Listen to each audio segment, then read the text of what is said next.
Welcome to RV Out West. I'm your host, Brooks. My Family of Four's base camp is located in the beautiful Pacific Northwest, and our RV adventures radiate out from there. Please grab a mug of coffee and join us as we discuss RVing around the American West. From sweet camping spots, gear and equipment, to tips and tricks, we've got you covered.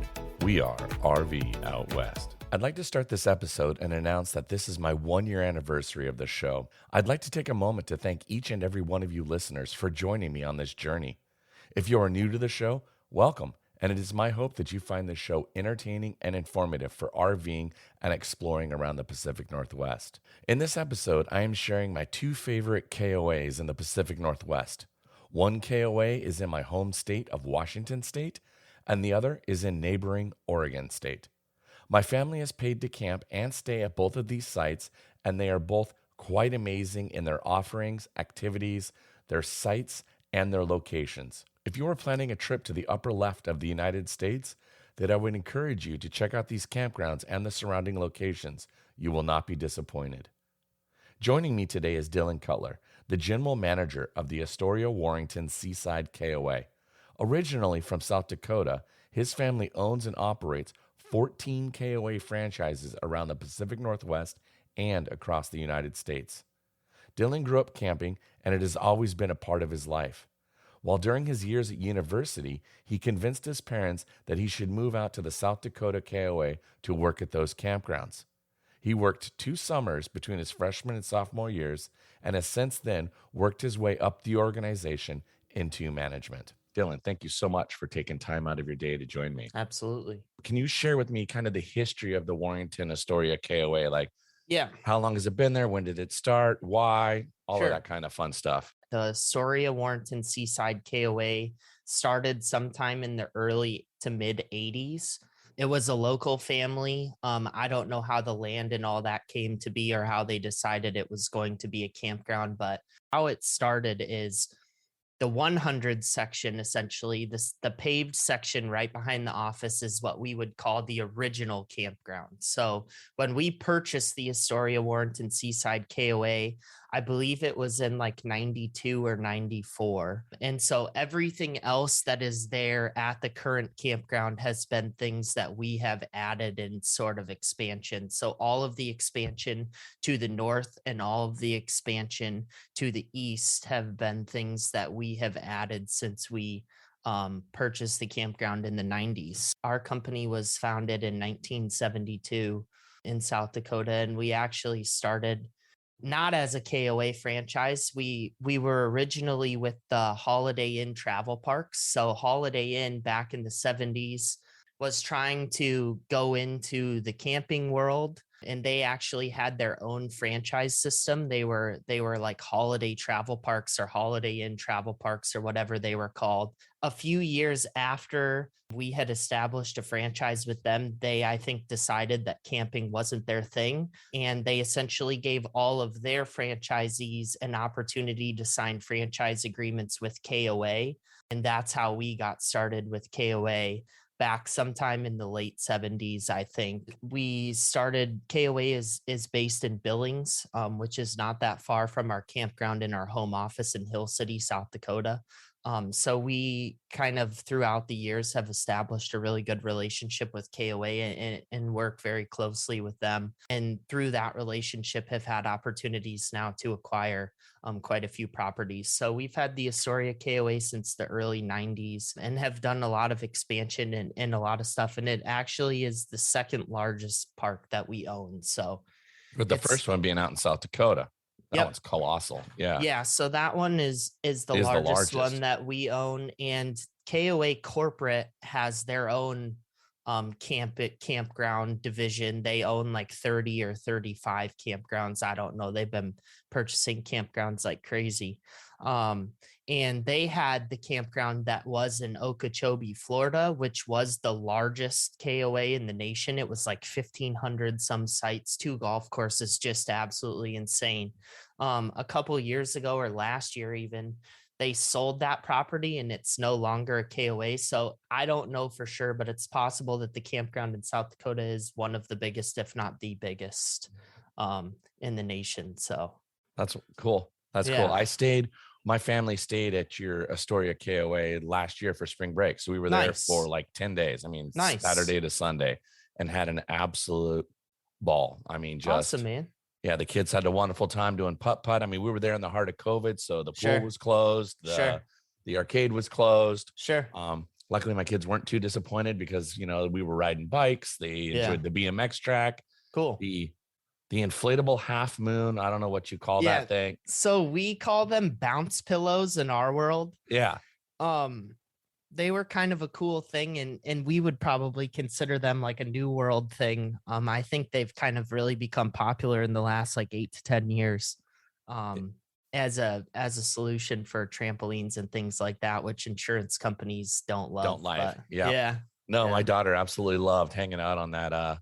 Right on. Yeah, the bounce pillow. So all of that stuff then is what you guys had added in through over the years of your. So everything, like I said, that isn't the best way to look at it from like a camper's perspective or a guest perspective in my mind is everything that is paved was the original campground. Everything that is not paved is what we have added on later. Yeah, we stayed in the 100s. We wanted the trees, so we stayed in the 100s right there. Yeah. Trees can be hard to come by out here. Yeah, right. So about how many annual visitors does the Warrenton Astoria Seaside KOA typically get in a year? It's difficult to talk about like annual visitors. So from our standpoint, like from an owner operator standpoint, we always talk in terms of camper nights. So camper nights is essentially an accumulation of all of the nights that people have stayed at your campground. The reason that we look at it that way is because Astoria, for instance, is a fantastic example. About 90 plus 95% of our business is repeat business. So either people that have stayed in the past or people that stay multiple times a year. So getting into the annual guests type of thing and looking at names and stuff can be difficult because you don't get a full representation of how many people are staying or how often they're staying. So when we talk about things, we talk about camper nights, which is just essentially an accumulation of all of the nights that people have spent. And the other reason that camper nights are beneficial for us is because looking at annual guests doesn't tell us how many nights people are staying. Right. And or how many people are in the sites or whatever it might be. I get it. Yeah, totally. Right. So how many nights people are staying is also kind of an important metric. And it is a metric that goes into the branding side of things as well, along with the amenities. So Astoria is obviously a resort, which is the highest tier, meaning that we have the highest amount of amenities that KOA would require. It also means that our average length of stay, we call it, is higher than a lot of other, holidays or journeys, which are the quote unquote smaller campgrounds. So in 2021, we had a fantastic year despite all of the restrictions and everything. We had about 43,000 camper nights, almost exactly on the dot. And what was the average length of camper nights? So our average length of stay here, so the most people or the most nights, I should say, that we had came to the 3 to 4 night category. So your long weekenders, essentially. Close behind that, nipping at the heels, was your 2-nighters. So those. So I was the oddball being a week plus, man. There's just so much to do down there. And I wouldn't necessarily say that's an oddball. We actually have more nights in the 5 to 14 night category than we do in the 1 night category. So we are definitely what we would consider more of a destination campground. People are coming and staying for multiple days. Obviously, all of the amenities and things that we try to provide when people are staying, goes into that too. But we are not an overnight campground, and the 5 to 14 nighters are represented fairly well too. So let's talk about activities, because you guys have an absolute plethora of activities for families there. Even when I was there during COVID, there was still so many activities going on. Just as kind of a background reference, my grandfather is the one who started our company, and he always liked to say that we're in the entertainment business, not the camping business. And that's kind of a quote that we've almost branded as our company message. We have it on posters in our offices and things like that. And so and when I say we, I'm talking more specifically about RAC. We have always been in the mindset of trying to be more on the activity heavy side and giving people a lot of options and things to do at our campground so that they don't feel like they need to leave. I have an activities director, Steven, and we put together a lot of really good things in tie-dye and some of those things that we do across the nation and stuff like that. So our activities schedule for 2022 ready. I believe if it's not already posted, it is in the process of being posted to the website. I have kind of given Steven, my activities director, full autonomy to do what he wants.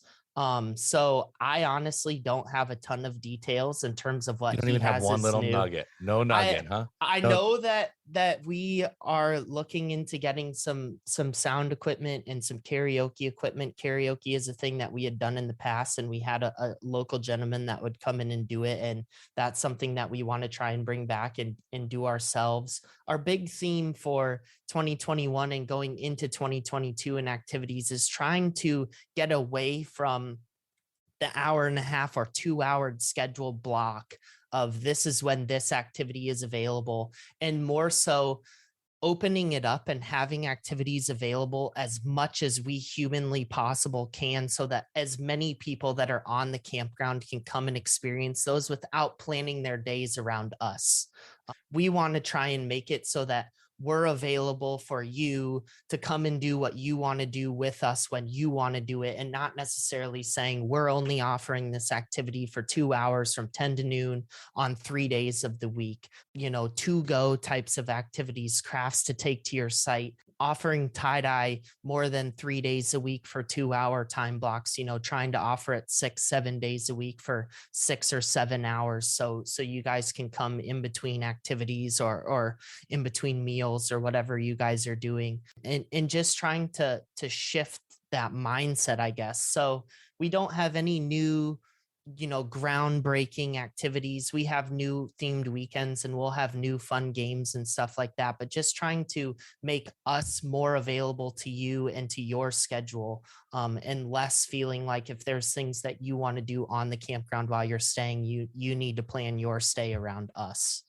That's great thinking. So now that you've been living in and around Astoria now for the last 18-ish months, right? Mm-hmm. Tell me, what are some of your fun things you like to do when you're not at work in and around the area? Sure. So I moved here from Virginia. When I was in Virginia, I got really into fishing and bass fishing in general. Bass fishing in the South is a huge deal. Out here, obviously, fishing is a huge thing. Not so much for bass, Right. but for some of the other, more trophy types fish and stuff like that. So I love to go fishing. The Pacific Northwest and in this area out here on the peninsula of Oregon in general, at the mouth of the Columbia, is one of the most beautiful places you can visit in the United States. I second that. I Yeah. second that.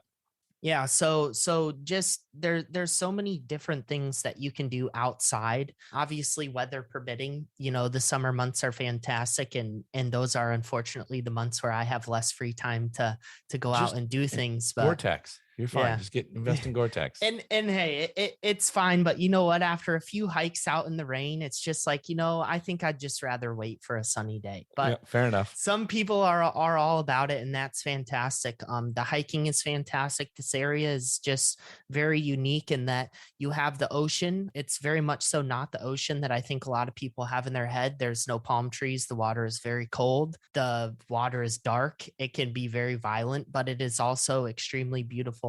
Having cliffs meet the ocean with mountains on the other side of the road is one of those things that you can't experience in a lot of places. And so driving south on 101 and just taking in those views and seeing the mountains meeting the cliffs, meeting the ocean with the big beaches is just breathtaking. So just getting out and experiencing the area, I would say. Absolutely.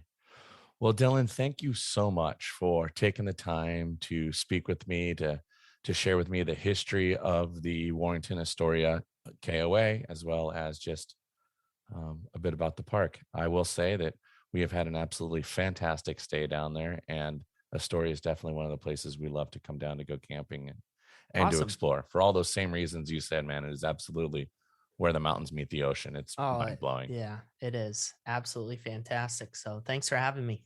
Thank you. You bet.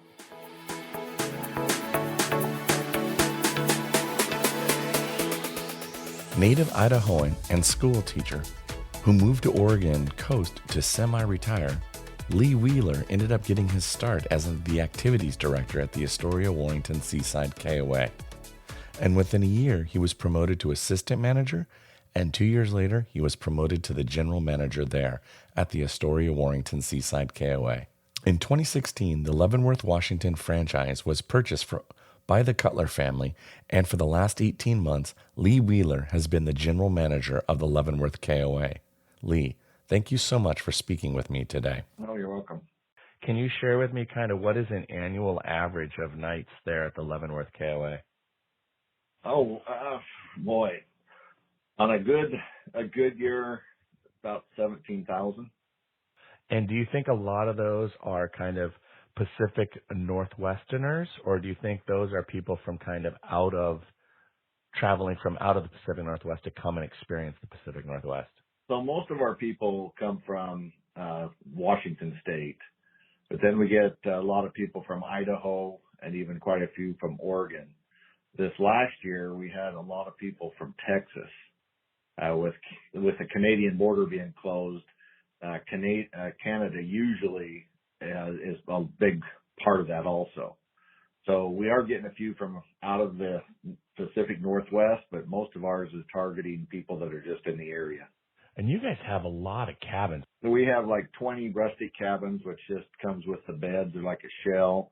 And then we have 20 of our big lodges, our deluxe lodges. And then we have 7 of our studio lodges, which are for, a family of 4. Let's talk about some activities, because I remember when we were there, my children loved doing the Leavenworth tie-dye shirt activities actually there in the pavilion. And what other kind of activities, now that we're kind of coming out of a lot of the COVID restrictions, can you share with me some of the kind of activities that you guys are thinking about being able to implement here in 2022?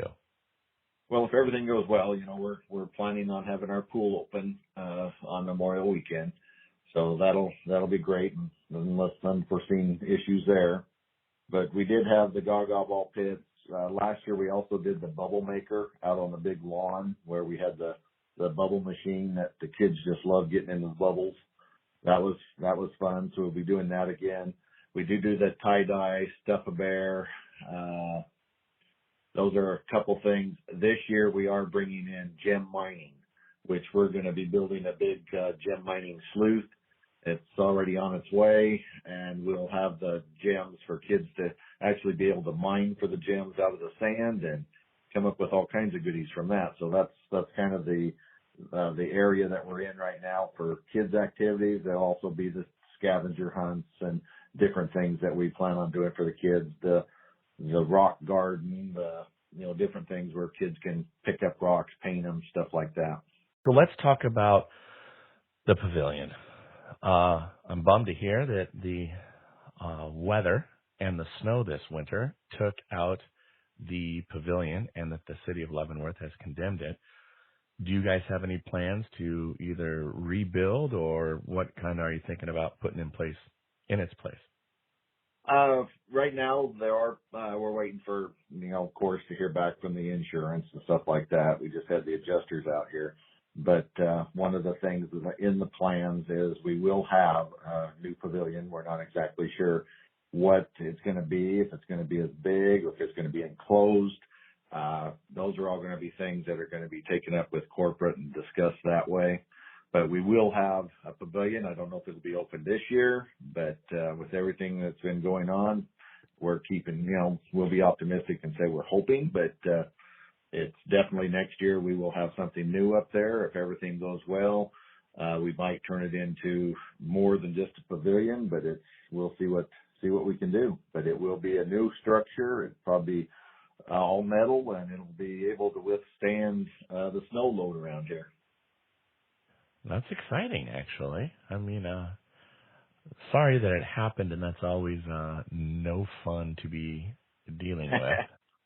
But looking on the bright side, it sounds pretty, come back better, especially with metal and to be able to handle those winter snow loads.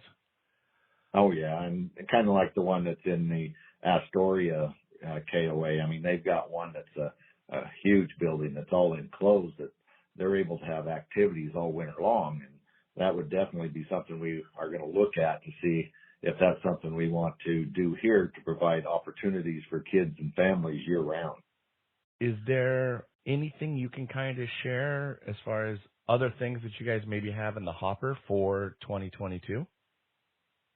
Right now, our restrooms that are right down below, right next to the store, they were really outdated. They are getting a facelift right now. So we'll have brand new restrooms underneath there. We are putting water bottle refill stations on park so people can fill their bottles. We are getting a brand new espresso machine, and if we can get employees, we'll have the coffee shack open more so that people can get an early morning coffee. So those are some of the things that are up and running. We just got a brand new heater for our pool, so the pool will be heated a little bit better this year. And those are some of the things we've already gotten. So those are on their way. They'll be available for this summer. That's exciting. That's exciting. And my kids loved the ice cream parlor or the ice cream shop and going and getting ice cream. Oh, yeah, that was a big. Every night we walked down after supper and kind of went down and got an ice cream and then, walked around and did the whole kind of campground walk and checked out what, cool other people have done with their campsites and then kind of moseyed back to ours for an evening campfire. Well, we were hoping to remodel the pancake house / kitchen. And when our pavilion went down, now we're looking at possibly, as we build that up there, to make it more of a kitchen up there to where people can come in and eat and pancakes can be served and people can sit and enjoy underneath the pavilion. So the city actually, in all the codes and everything, our pancake house was, because of fan issues and stuff, they wouldn't let us open it. So it's kind of a blessing that we may be looking at using the pavilion as a new opportunity to expand and put our pancake house up there. But that's something that's in the future. That's something that we're working out details, and we'll move forward with that if that's the case. That addition there in the front of the park, that kind of seems like a lot of the big Class C's park up in there. Tell me a bit about that. When did those improvements get added to the park? Okay, so that was in the process. Let's see, I took over in 2020, wasn't it? Yeah, something like that. And that was in the process of 2018, I believe, and it, I think, was completed probably in 2020. Okay, how many more sites was that able to add to the campground? That added another, trying to think, about 47 sites. Okay. Something like that. That's pretty exciting too. That's great. You guys got a lot of things going there. That's really exciting. Well, Lee, thank you so much again for your time. I really appreciate it. And as I said, the Leavenworth KOA is probably my favorite KOA in the state of Washington. It is a beautiful. We're keep coming. I will. It's a beautiful campground. I'll be out for sure. All right, Lee. Well, thank you so much again. I really appreciate it. You have a great time and enjoy your weekend. In our next episode in 2 weeks, we chat with a Spokane manufacturing business that specializes in building battery lock boxes. RV Lockbox has built a solution right here in Washington State, and we speak with Jason, the owner, to learn more about his products. In the meantime, please be sure to share with your friends and family about this podcast and head over to Apple Podcasts and leave this show a rating and a review. If you've not yet subscribed to the show, please do so. That way you'll never miss an episode. Now, Get out there, explore, and go see what's beyond the horizon. Thanks so much for listening to RV Out West. Join us again in 2 weeks with our next episode. Please like and subscribe to our podcast on iTunes or wherever you choose to get your podcasts so you never miss an episode. And I sure would appreciate if you left a rating or a review of the show. Special thanks to Scott Holmes Music for providing the intro song, We Are One. RV Out West can be found on Instagram and Facebook, where you can interact with us and follow along on our RV adventures around the Pacific Northwest. So get out there, explore, and go see what's beyond the horizon.